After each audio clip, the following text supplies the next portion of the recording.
이사야 56장입니다.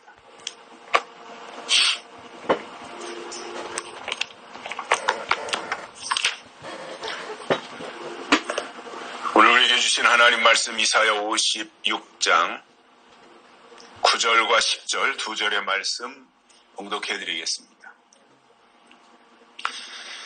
들의 짐승들아, 삼림 중에 짐승들아, 다 와서 삼키라.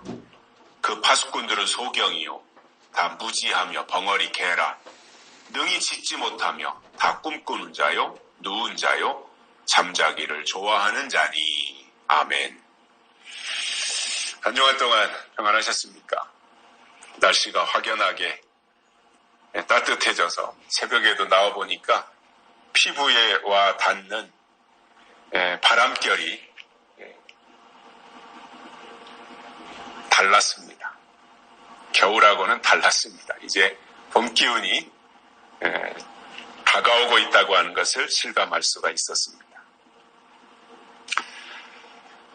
이사야 56장 앞부분에서는 하나님이 안식일을 지킬 때 그들을 어떻게 하실 것인지에 대해서 말씀하시면서 궁극적으로 안식일을 지키면 복을 주시겠다, 이러한 말씀을 하셨습니다. 그리고 이어서 오늘 본문에서는 파수꾼으로 설명되고 있는 이스라엘의 부패한 지도자들을 가리켜서 짐승들을 동원해가지고 심판하시겠다고 하는 내용을 말씀하고 있습니다. 그래서 앞으로 우리는 약 3주 내지는 4주에 걸쳐서 이 부분에 대한 말씀을 집중적으로 들으려고 합니다. 오늘 여기 본문을 보시면 이사야 선지자 당시에 파수꾼들의 상태가 어땠는지를 알 수 있는데, 오늘은 파수꾼들의 문제점이 무엇이었는지 세 가지를 깨닫고 은혜를 받겠습니다. 첫째로, 파수꾼들은 소경이요, 이렇게 말씀하고 있습니다. 파수꾼이 소경이라고 하는 것은 말이 안 되는 이야기입니다. 그렇죠? 파수꾼은 보초라는 말인데, 보초가 소경이면 어떻게 보초를 설 수가 있겠습니까? 이 소경에 대해서 예수님이 이런 말씀을 하셨습니다. 소경이 소경을 인도하면 둘 다 구덩이에 빠진다, 이렇게 말씀하셨습니다. 이 말이 무슨 뜻이냐면 소경은 소경을 인도할 수 없다는 말입니다. 앞에 소경은 인도자 소경이고 뒤에 소경은 따라가는 소경이다 말입니다. 따라가는 사람이 소경인 것은 이해할 수 있지만 인도하는 사람이 소경이라고 하는 것은 불가능하다는 이야기입니다. 결과적으로 둘 다 구덩이에 빠지고 만다는 말씀을 하신 것입니다. 파수꾼이 해야 할 가장 중요한 임무가 있습니다. 눈을 뜨고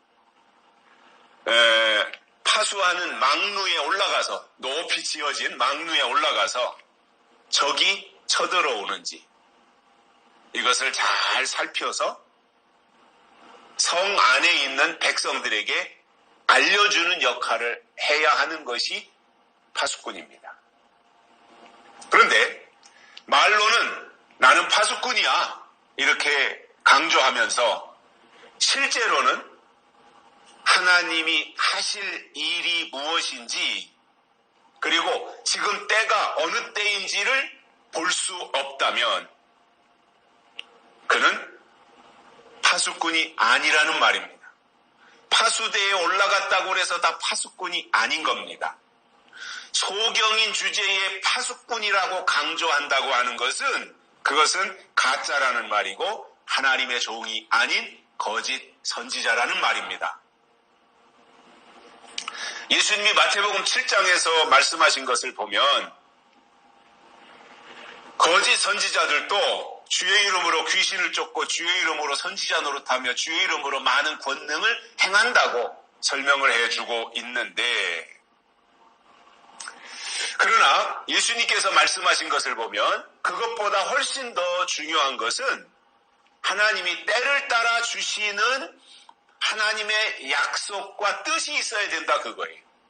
선지자 노릇하고 귀신을 쫓아내는 이것은 그 시대에 할 수 있었던 일이고, 그것이 영원한 것이 아니라 은사라고 하는 것은 하나님이 주실 때가 있고 거둬가실 때가 있잖아요.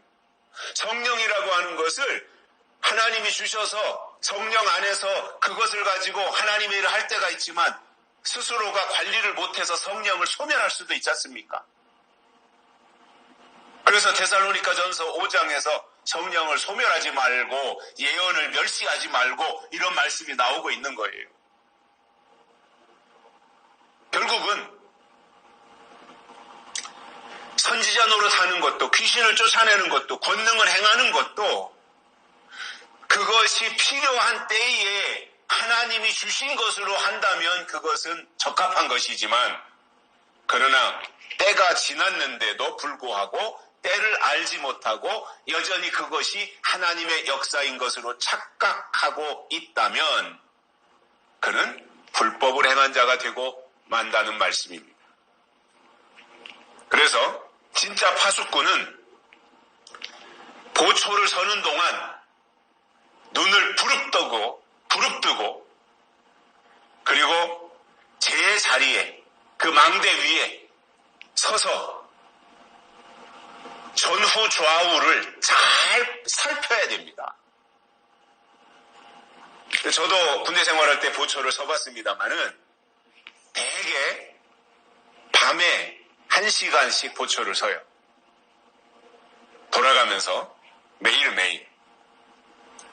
보초 서는 데가 많거든요. 정문도 서야지, 후문도 서야지, 그 중간에 또 거리가 멀면 그 중간중간 초소를 만들어 놓고 있죠. 또 탄약, 그 폭탄을 또는 실탄을 보관하고 있는 탄약고도 보초를 서야지 하니까 한 번 교대하고 보초를 나갈 때마다 적어도 8명씩은 이렇게 나가기 때문에 하룻밤에 한 번씩은 꼭 보초를 서야 되는데 1시간짜리 보초는 금방 지나가요.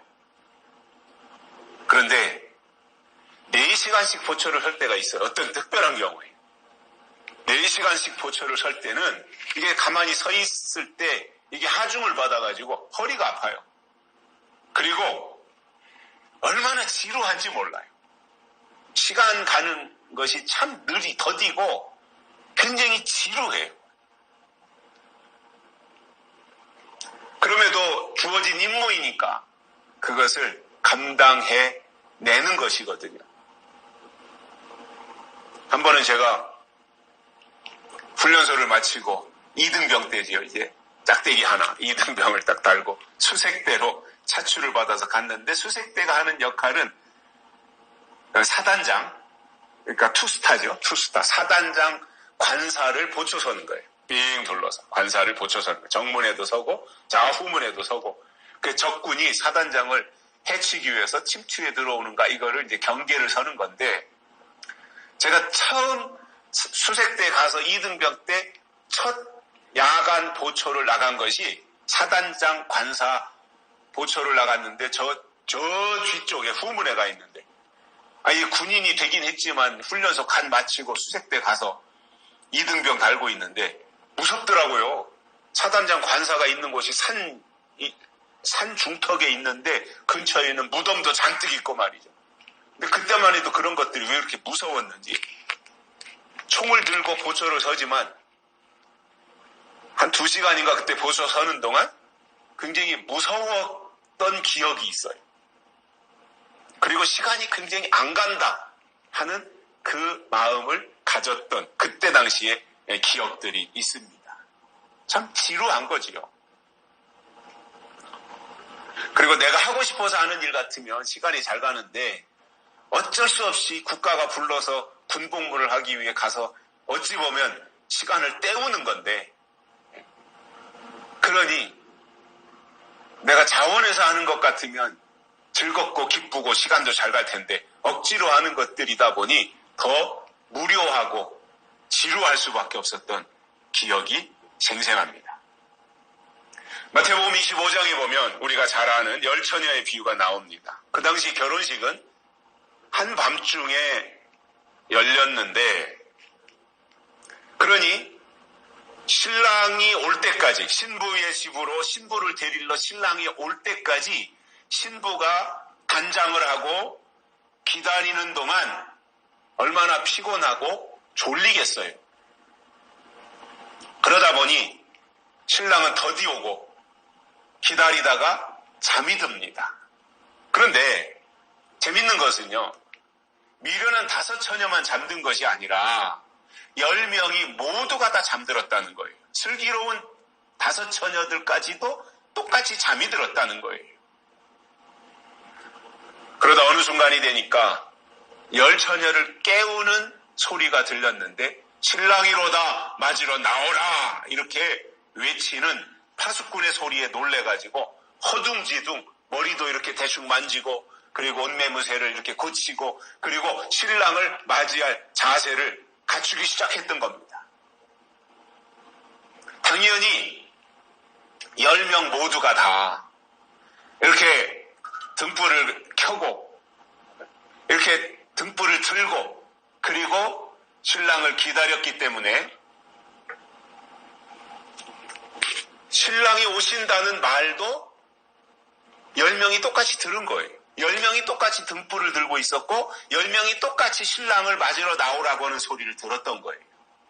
그런데 문제는 뭐냐면 신랑이로다 맞으러 나오라는 소리를 들었다고 해서 신랑을 맞이하는 것이 아니었다라는 겁니다.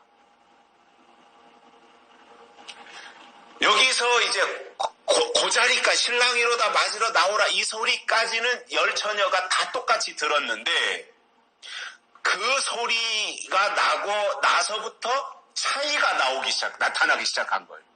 미련한 5 처녀의 등불은 10명의 처녀들이 준비해온 등잔불의 등불이 다 꺼지는 겁니다. 똑같이. 그러니까 등불을 들고 신랑을 맞이해야 되는데 등불이 꺼져가니까 얼마나 당황하겠습니까? 그 순간 그릇에다가 기름을 준비해가지고 갔던 슬기로운 5 처녀는 얼른 등잔에다가 그릇에 준비한 기름을 부었고 그것으로 신랑을 맞이했습니다. 그렇다면 우리가 여기서 깨닫고 가야 되는 것들이 이런 것입니다. 미리 준비하는 것이 중요하다 그 말입니다. 닥쳐서 그때 가서 하는 것이 아니라 미리 차근차근 차곡차곡 준비해 가는 것이 중요한데, 신랑을 맞이하겠다고 하는, 즉 예수님을 맞이하겠다고 기다리는 사람들은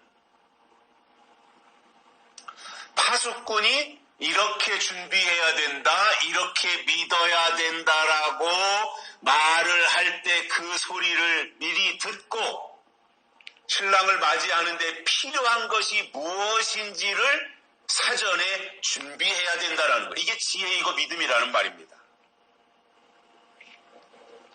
아울러 기다리다 보면 육신은 다 한계가 있잖아요. 피곤하지 않습니까? 좀 더 피곤을 많이 느끼는 사람이 있고 덜 느끼는 사람이 있을 뿐이지, 밤늦게 시간이 되면 다 졸음이 오는 것이 이게 인간의 리듬이지 않습니까? 그래서 다 졸았는데 신랑이로다 맞으러 나오라는 파수꾼의 소리를 듣고 머뭇거리지 않고 그릇에 준비한 기름을 얼른 등잔에 붓고 신랑이 계신 곳을 향해서 가야 된다 말입니다. 맞이하러 가야 된다 말입니다. 그래서 신랑을 맞이하는 처녀들은 파수꾼의 소리를 2번 들었어요. 큰 의미로 2가지 형태로 들었는데, 먼저는 신랑을 맞이하기 위해서는 이렇게 준비해야 된다, 이렇게 믿어야 된다, 그래야 신랑을 맞이한다, 이것에 대한 소리를 들어야 됩니다. 그릇에 기름을 준비해야 된다. 이 소리를 들어야 됩니다. 다른 하나는 신랑이로다 맞으러 나오라. 이 소리를 들어야 슬기로운 처녀이고 신랑을 맞이하는 혜택을 부여받을 수 있다는 말입니다.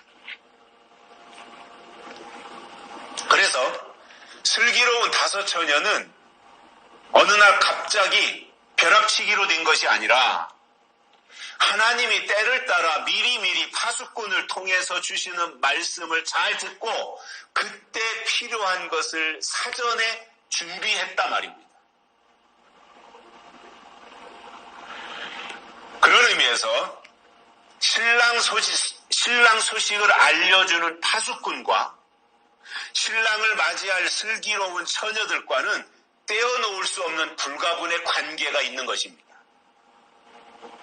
어찌 보면 파수꾼과 슬기로운 처녀들의 합작으로 신랑을 맞이하는데 파수꾼은 가장 필요한 것을 신랑을 맞이하는데 가장 중요한 것을 알려주는 역할을 했던 것이고 그러나 신랑을 맞이하는 것은 파수꾼의 소리를 듣고 그것을 준비한 자들이 신랑을 맞이했다라는 말입니다.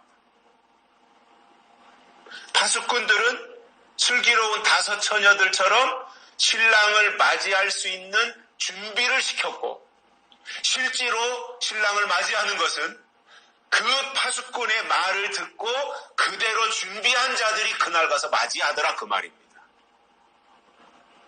반면에 미련한 다섯 처녀는 열심히 부족했다기보다는 파수꾼을 잘못 만난 겁니다. 파수꾼을 잘못 만난 죄입니다. 그러다 보니 사전에 준비해야 될 시대적인 말씀을 알려주지 않았어요. 이렇게 믿어야 된다. 이것이 필요하다. 이것을 준비해야 된다. 이것에 대해서 알려주지 않았고 제대로 통보하지 않았기 때문에 맞이하지 못했고 준비는 다 했는데 맞이하지 못했다 말. 이게 얼마나 원통할 일입니까? 애써서 준비는 다 해놨는데 그날 가서 보니 맞이하지 못했어요. 한 가지가 부족해서 못 맞이한 거예요. 그릇에 기름이 없었기 때문에.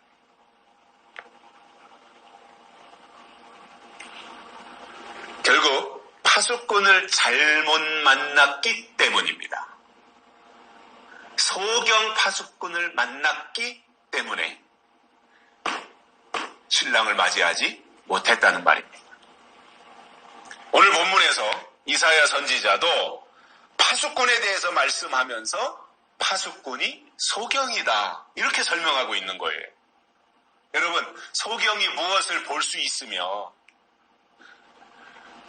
눈을 감고 있는 소경인데 아군이구나 적군이구나 이것을 분별할 수가 있겠습니까? 마지막 때 신앙은 하나님에 대해 예수님에 대해 성령에 대해 성경에 대해 시대에 대해 때에 대해 법에 대해 그리고 요한계시록에 대해서 눈을 크게 뜨고 그 안에서 하나님의 뜻을 발견하여 깨닫는 것입니다. 나는 입 맞았어. 이 말 외친다고 되는 게 아닙니다. 나는 14만 4천이야. 이거 말한다고 되는 게 아닙니다. 그거는 매우 수준이 낮은 사람들이 나타내는 반응입니다. 수준이 높은 사람들은 그쪽을 강조하는 것이 아니라 본질을 강조하면서 정말 준비하는 데 필요한 것이 무엇인지 그래서 눈을 뜨게 만들어주는 이것이 고차원적인 방법인 거예요. 우리가 하나님의 약속을 바라보며 시대적으로 눈을 뜬 파수꾼이라면 하나님의 정한 때를 미리 알고 하나님의 법을 보지 못하는 소경의 눈을 뜨도록 안약을 사서 눈에 발라주는 역할을 해야 됩니다. 예수님이 이 땅에 오셔서 공생애를 시작하시기 전에 세례 요한은 예수님보다 6개월 먼저 와서 사람들에게 세례를 주고 회개하라고 외치며 예수님이 오시는 길을 예비하고 등불을 비췄던 역할을 했던 사람입니다. 마찬가지로 예수님이 다시 오실 때에도 세례 요한과 같은 선지자가 나타나서 마음의 길을 내고 시대적으로 눈을 뜨게 하는 파수꾼의 역할을 하게 된다는 것입니다. 그래서 우리가 신앙생활하면서 분별해야 될 것이 그런 거예요. 왜냐하면 공중권세에 사로잡았던 사탄이가 다 지상으로 쫓겨났기 때문에 지상에 쫓겨난 사탄이가 룸사롱에 가서 역사하겠습니까? 단란주점에 가서 역사하겠습니까? 공중권세에 사로잡았던 사탄이 공중에서 쫓겨나 땅으로 내려와서는 교회로 들어가는 거예요. 그래서 교회를 장악하기 때문에 이 교회가 하나님께 속한 교회냐? 아니면 저 설교자가 하나님께 속한 설교자냐? 이런 것들에 대한 올바른 분별이 되어야 된다는 거지요. 그 결국 분별하는 방법은 뭐겠어요? 영의 눈을 떠야지요. 그리고 영의 귀가 열려야죠. 설교를 들어보고 그 교회가 하고 있는 일들을 눈으로 보고 그러면서 이것이 이 시대에 적합한 것이냐 아니면 캐캐묵은 시대가 지나간 것을 여전히 하고 있는 것이냐 이러한 것들에 대해서 분별할 수 있어야지. 그게 안 되면 바리새인이 되고 마는 거지 않습니까? 하박국 선지자는 하박국 2장에서 파수꾼의 역할이 무엇인지에 대해서 설명해 주고 있습니다. 하박국 2장 1절에 보면 이런 말씀이 나옵니다. 내가 내 파수하는 곳에 서며 성루에 서리라. 그가 내게 무엇이라 말씀하실는지 기다리고 바라보며 나의 질문에 대하여 어떻게 대답하실는지 보리라. 이렇게 말씀하고 있습니다. 먼저 파수꾼은 파수하는 곳으로 높이 올라가야 하고 거기서 저 밖을 향해서 적의 동태를 살펴야 되는 것은 가장 기본적인 임무입니다. 그건 당연한 임무입니다. 기본적인 임무입니다. 그러나 그 임무를 다 했다 그래서 합당하냐? 기본적인 건 했지만 하나님이 요구하는 것은 그 단계에서 기본적으로 적을 살펴야 되는 것은 당연한 일이고 당연한 임무이고 그 더 중요하게 파수꾼이 해야 될 일은 이거예요. 하박국이 말하는 거죠. 하나님이 나에게 지금 내가 하박국이 파수대 성루에 올라갔지 않습니까? 올라간 하박국이 하는 말이 뭐냐? 내가 성루에 올라가서 하나님이 내게 무엇을 말씀하실지를 기다리고 바라보는 일을 한다 이겁니다. 이게 하박국 선지자입니다. 올라가서 적을 살피는 정도가 아니라 하나님이 나에게 무엇을 새로 말씀하실는지 이것을 들어야 되는 것이 높은 차원으로 올라간 파수꾼의 역할이라는 말이에요.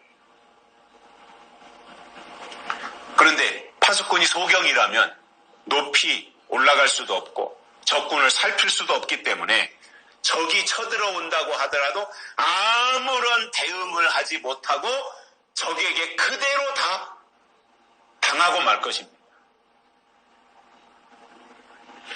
여러분, 우리가 거짓 선지자라고 하는 용어에 대해서는 귀가 따갑도록 너무나 많이 듣고 또 어떤 사람들은 신앙생활을 오래 해서 교회의 직분을 꽤나 높은 직분을 가지고 있다고 하는 사람들조차도 거짓 선지자, 적그리스도 이런 얘기를 하면은 좀 수준이 낮은 사람들, 이단들이나 하는 용어로 생각하는 사람들이 있어요. 저는 참 어리석은 사람들이라고 생각을 해요. 물론 이단들이 잘못 사용하는 것은 나쁘지만 성경이 있는 것에 대해서 우리가 정확하게 용어를 이해하고 갈 필요가 있지 않습니까?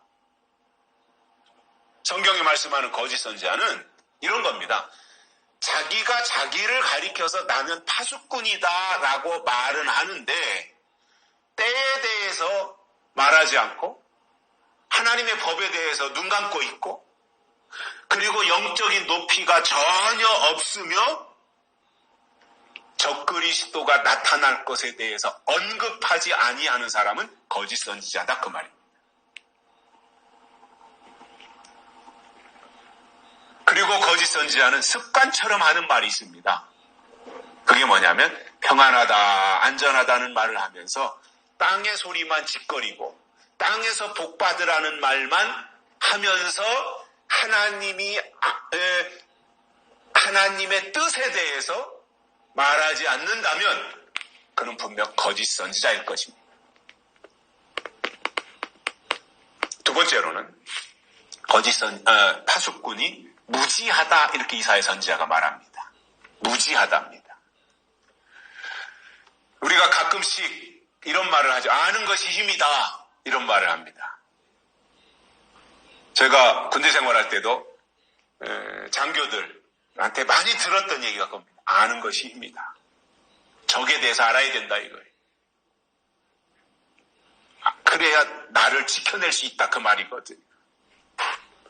아는 것이 힘이다. 이 말을 반대로 말하면 모르는 것은 무기력한 것이다. 힘이 없다는 말이 된다라는 겁니다. 영적으로 깨어있는 사람들은 기본적으로 하나님이 그동안 하신 일에 대해서뿐만 아니라 앞으로 하나님이 하실 일이 무엇인지에 대해 성경을 통해서 알게 됩니다.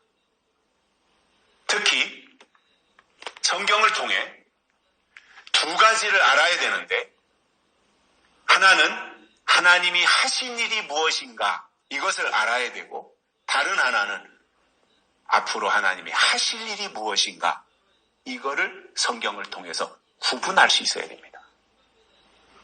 이것을 다른 말로 하면 하신 일은 된 일이고 하실 일은 될 일이라고 구분할 수 있는데 하나님이 하신 일이 무엇인지에 대해서는 잘 아는데 하실 일이 무엇인지 모른다면 그것은 좋은 점수를 받을 수 없습니다. 반쪽짜리밖에 안 되는 거 50점.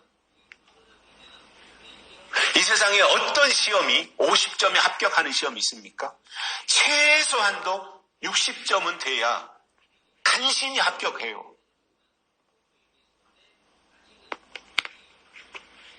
그런데 하나님이 하신 일은 알아요. 근데 하실 일을 몰라요. 그건 50점이는 거예요. 50점도 안 되는 거겠죠. 그래서 하나님을 믿는다고 하면서 말로는 하나님을 내세우지만 하나님을 아는 지식에 있어서 무식하다면 어떻게 쓰임받을 수 있겠습니까? 그래서 우리의 신앙생활의 연조가 쌓여갈수록 하나님이 하신 일과 하나님이 하실 일에 대해서 점점 풍성해져야 되고 하나님을 아는 지식에 있어서 우리 안에 하나님의 것으로 더 많이 채워져야 된다 그 말이에요. 왜냐하면 호세아 선지자가 이렇게 말했습니다. 내 백성이 지식이 없어서 망하는도다 그랬어요. 하나님을 아는 지식이 부족하면 망한다 그 말입니다. 어린아이가 이 세상에 태어나면 구강기를 거치고 학문기를 거쳐서 조금씩 성장하다가 8살쯤 되면 그때 초등학교에 입학해서 공부를 시작합니다.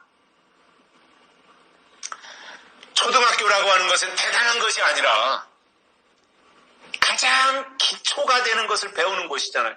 한글을 터득하고 구구단을 외우고 산수를 배우고 국어를 배우고 이런 가장 기본이 되는 것들을 초등학교에서 배우는 정도이고 그래서 그 과정을 잘 이제 이수하면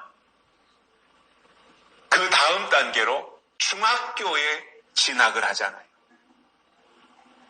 그리고 거기에서 좀 더 이제 풍부한 지식, 좀 더 초등학교 때보다 어려운 학문을 습득한 이후에 고등학교, 대학교를 거치면서 점점 수준이 높아지는데, 그 정도 되면 초등학생은 감히 엄두도 낼 수 없을 정도의 고차원이 됩니다. 지식적인 측면에서 그렇다는 거예요. 신앙도 마찬가지로 맨날 초등학문 수준에 머물러 있으면서 나는 다 안다고 교만을 부릴 것이 아니라 그 다음 단계로, 또 그 다음 단계로 치고 올라가야 됩니다. 그리고 거기서 하나님이 하신 일은 물론이거니와 앞으로 하나님이 하실 일까지 성경을 통해서 터득한다면, 습득한다면 그것은 가장 가치 있는 일이 될 것입니다. 문제는 신앙이 더 높은 차원으로 올라가지 않고 제자리 걸음을 하거나 아니면 뒤로 후퇴하는 것입니다. 제가 생각하는 신앙은 하나님과 예수님에 대해서 더 유식해져야 되고, 그분이 장차 하실 일까지도 성경을 통해서 터득한다면 하나님은 그 사람을 통해서 일을 하실 것입니다.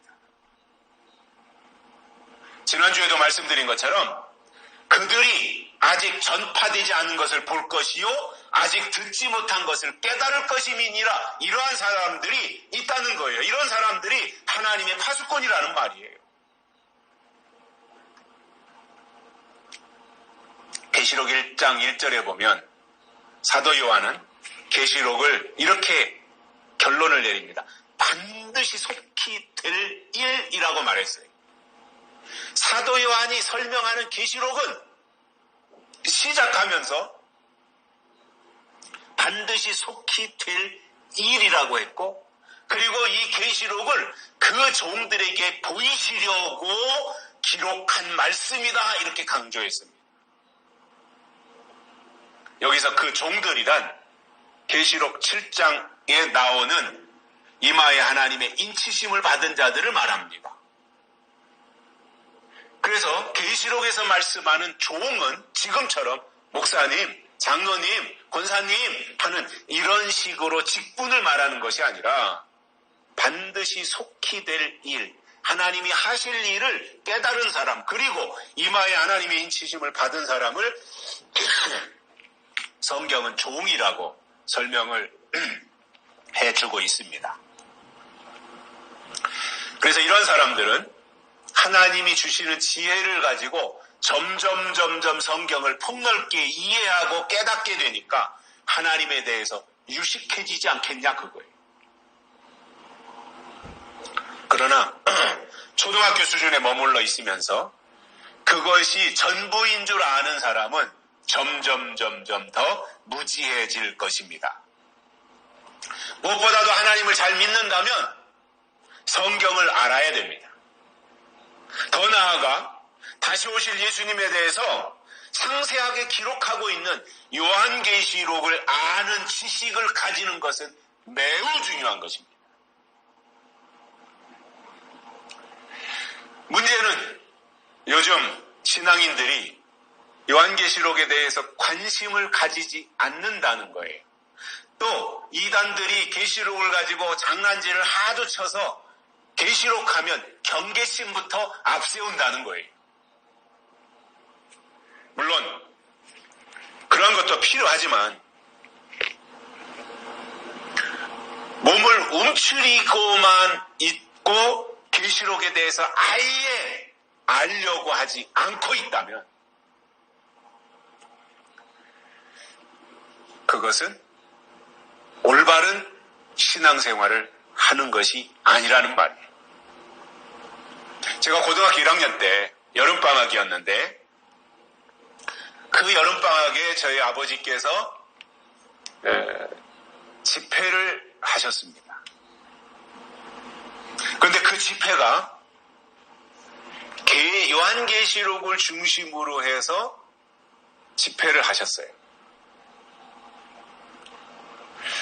그때 그때 제가 나이가 고1이니까 17살입니다. 17살 여름방학인데 어린 나이였지만 아버지가 인도하시는 집회에 꼬박꼬박 다 참석을 해가지고 계시록이 얼마나 중요한 것인가 뭐 구체적으로 어린 나이에 그걸 다 이해하지 못하지만 계시록은 굉장히 중요한 것이구나 라는 것에 대해서 제 마음속에 간직하게 되었습니다. 그리고 집회가 끝난 이후에 제 마음속으로 내가 방학 동안 계시록은 100독을 해야 되겠다. 1장부터 22장까지 계시록을 100독을 해야 되겠다고 하고 시도를 했습니다. 물론 제가 100독까지는 가지 못했고 아마 그해 여름방학에 제가 80몇 독인가까지 한 것으로 어렴풋이 기억이 나는데 어린 나이였음에도 불구하고 아버지가 그렇게 말씀하시고 강조하시는 것을 통해서 중요하구나 하는 것이 제 마음속에 와 닿았던 것입니다. 그 이후로 저희 아버지께서는 계속해서 계시록을 더 깊이 있게 설명하시면서 강조하신 그 내용들을 볼 수 있는데 요즘 교회들을 보면 계시록을 강조하는 교회가 참 거의 없어요. 그리고 그냥 기본에 속하는 초등학문 수준에 머물다 보니 신앙이 성장하지 않는 거예요. 성장하지 않는 사람이 주님의 신부가 될 수 있습니까? 3살, 5살 먹은 상태로 신랑을 맞이할 수 있습니까?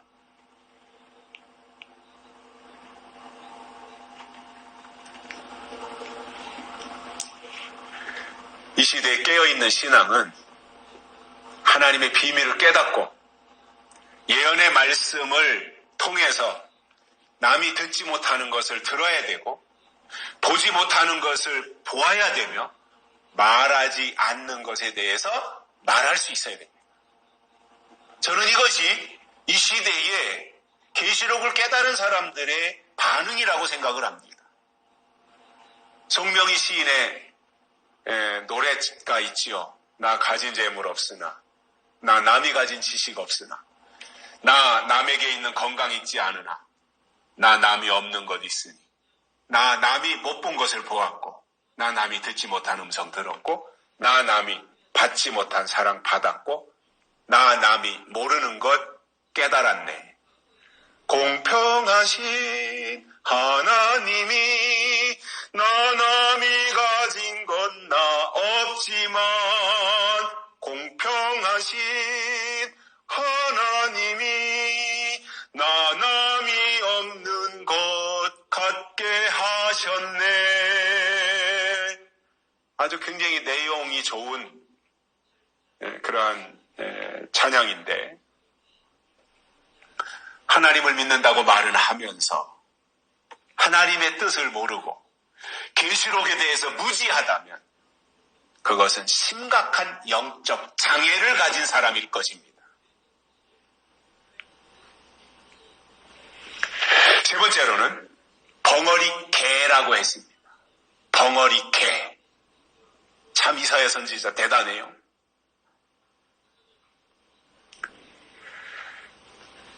그 시대의 파수꾼들이 벙어리 개였다 그 말입니다.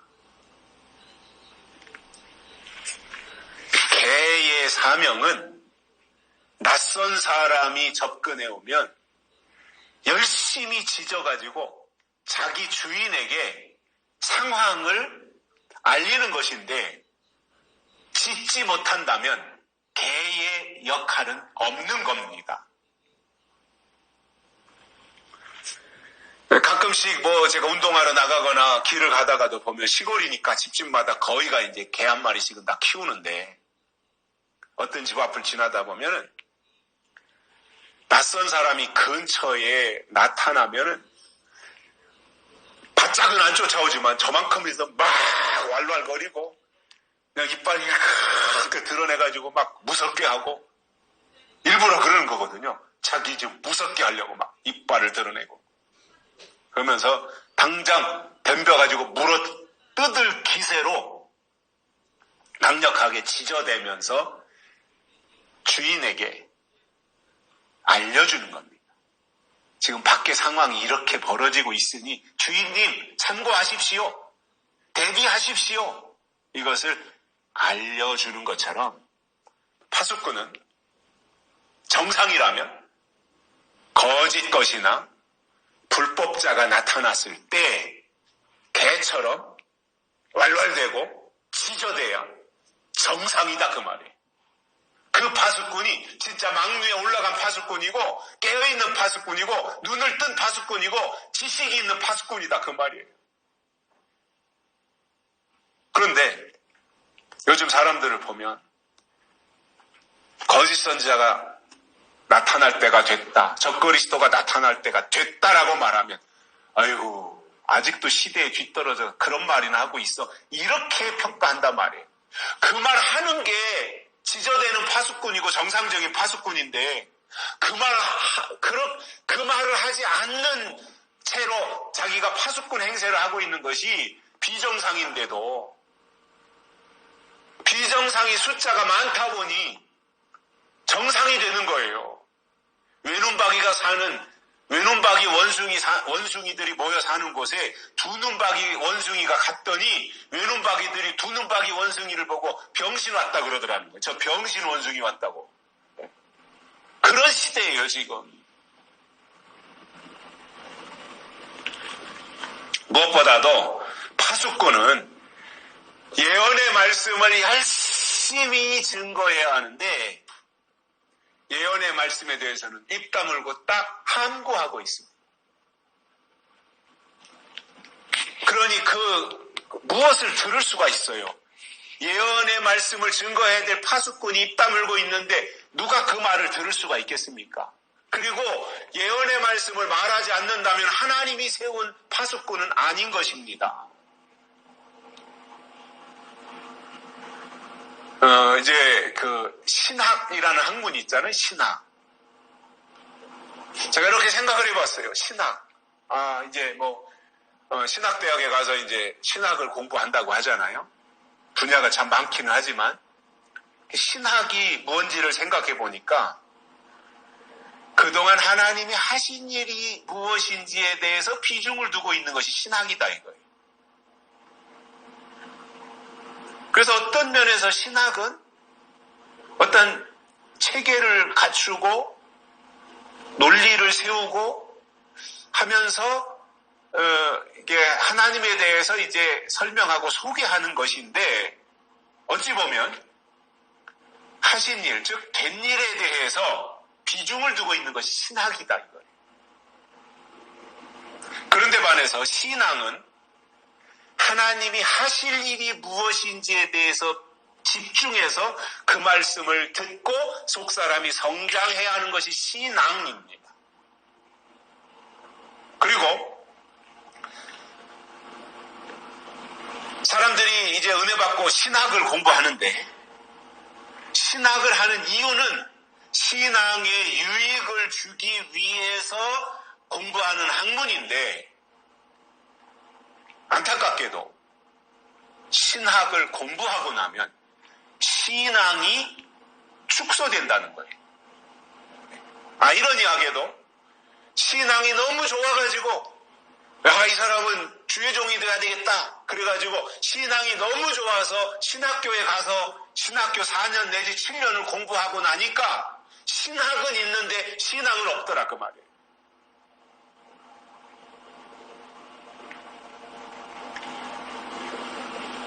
이사야 선지자가 벙어리 개라고 한 것은 때와 법에 대해서 설교하지 않고 악한 세력들이 지금 저 앞에서 한 발짝 두 발짝 접근해 오고 있는데도 분별하지 못하고 평안하다, 안전하다, 잘 먹고 잘 살아라, 축복받아라 이렇게 말만 하고 있는 거짓 선지자들을 벙어리 개라고 설명한 거예요.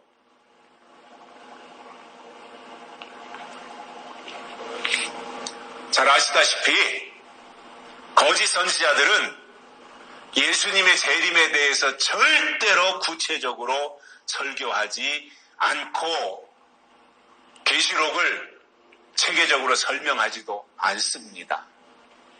띄엄띄엄이라도 말하지 않습니다. 그 사람들은 전공이 뭐냐 하면 오직 예수 잘 믿고 땅에서 복받고 땅에서 출세하고 세상에서 유명해지고 성공하라는 말을 주로 할 뿐 영적인 것에 대해서는 별 관심을 가지지 않는 자들이 가짜들이고 소경 파수꾼들이고 짓지 못하는 개 파수꾼들이란 말입니다. 상황이 이렇다면 듣는 사람들이 잘 듣고 이것이 하나님께로부터 주신 말씀이냐 아니면 사탄의 소리이냐 때에 대해서 설교를 하느냐 하지 않느냐 이것에 대해서 듣는 사람이 잘 분별하는 수밖에 없는 거예요. 이미 파수꾼들은 짖지 못하는 개가 된 거예요. 벙어리 개가 된 거예요. 벙어리 개에서 하나님의 뜻이 말에 외쳐지겠습니까? 그걸 기대할 수가 없어진 거예요. 그렇다면 듣는 사람의 입장에서 아주 고감도 안테나를 가지고 민감하게 잘 듣고 옳은 소리를 따라가야 되지 않겠냐는 거예요. 지금 우리나라 이 사회도 보면 뒤죽박죽이 돼 있잖아요. 뒤죽박죽, 정치적으로 뒤죽박죽이 돼 있어. 이런저런 다양한 소리들을 말하고 이 말을 하면은 전혀 상황에 맞지 않는 말인데도 사람들이 지지하고 따르는 사람이 있고 또 저렇게 말하면 그쪽에 또 따르는 사람들이 있고 그러다 보니 국민의 입장에서 잘 중립적인 입장에서 분별을 해야 옳은 소리를 듣고 바르게 살아갈 수 있는 거예요. 신앙도 똑같아요. 다 뒤죽박죽 되어 있는 이 시대적인 상황이라면 그 속에서 신앙생활하는 듣는 사람의 입장에서 잘 듣고 이것이 옳은 소리냐 하나님께로부터 온 소리냐 이것에 대해서 잘 분별해야 돼요. 그래서 계시록에서 2장 3장에서 7교회를 향해서 말씀하신 것이 있잖아요. 귀 있는 자는 성령이 교회들에게 하시는 말씀을 들을지어다 그렇게 말씀하신 거예요. 그것은 영적인 귀, 하나님의 약속, 하나님의 예언을 들을 수 있는 귀를 가진 사람들은 성령이 이 시대의 교회들에게 하시는 예언의 말씀을 들어야 된다 그 말이에요.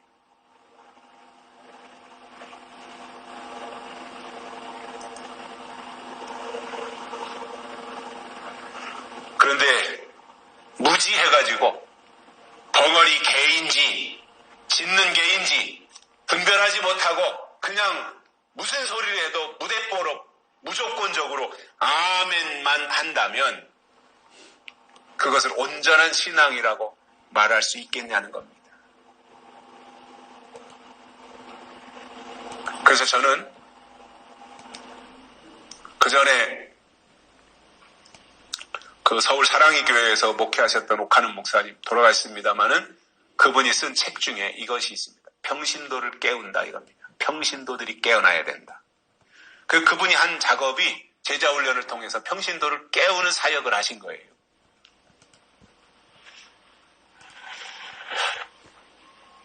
저는 그분의 그 생각에 100% 동의합니다. 평신도들의 수준이 올라가야 돼요.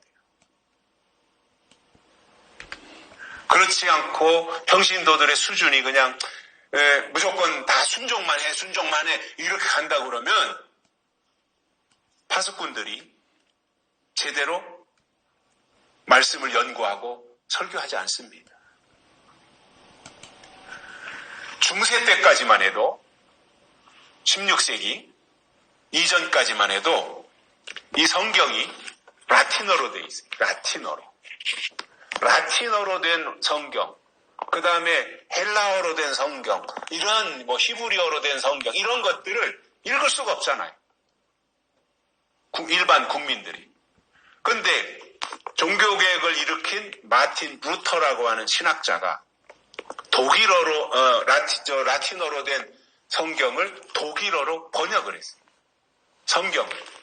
그러니까 독일어로 번역했으니까 독일에 사는 사람들이 독일어 성경을 얼마든지 자기 국어니까 독일어가 독일 사람들에게는 국어잖아요. 그러니까 그것을 얼마나 잘 읽겠습니까? 그러면서 신자들이 성경을 보기 시작하니까 그 당시에 신부들이 성경을 읽어놓고 이상한 소리를 할 수가 없었던 거예요. 왜냐? 신자들이 성경을 다 읽고 성경을 아는데. 어떤 교회에서 신앙생활 하시는 분들이 영적 높이가 올라가 있으면 목회자는 그런 것에 자극을 받아서 자기가 더 높은 차원으로 올라가게 되어 있습니다.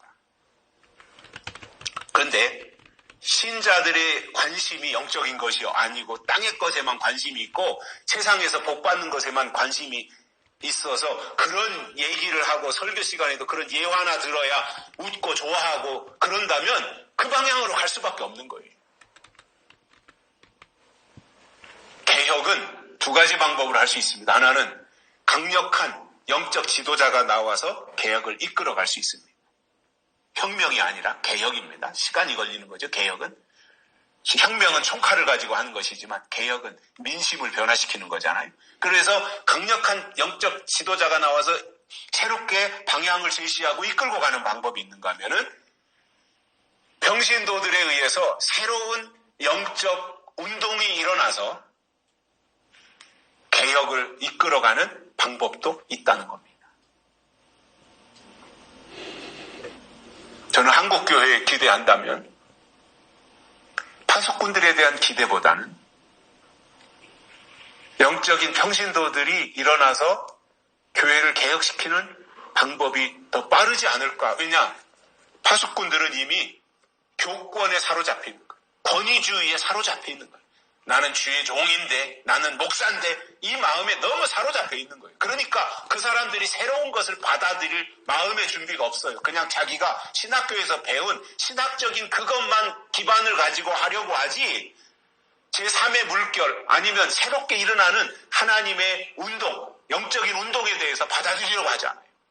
그리고 이게 신학적으로 맞아 틀려 옳아 잘못된 거야 이건 뭐 2다냐 3다냐 이것만 평가하려고 하지 받아들이려고 하는 자세가 없어요.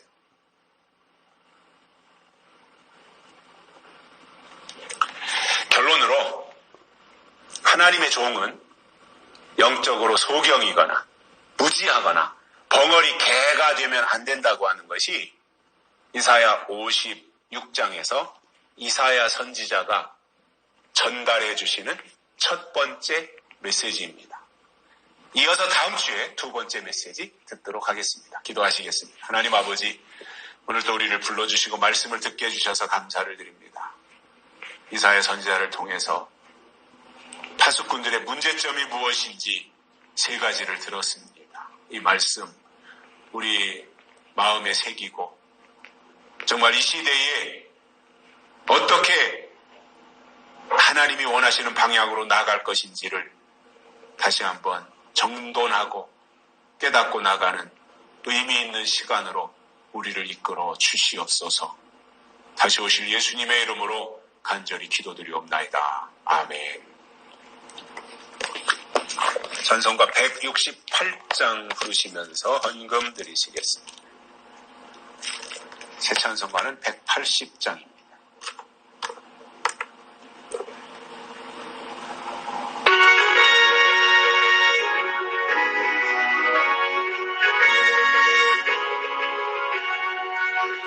하나님의 나팔 소리 천지진동할 때에 예수 영광 중에 구름 타시고 천사들을 세계 만국 모든 곳에 보내어 구원 얻은 성도들을 모으리.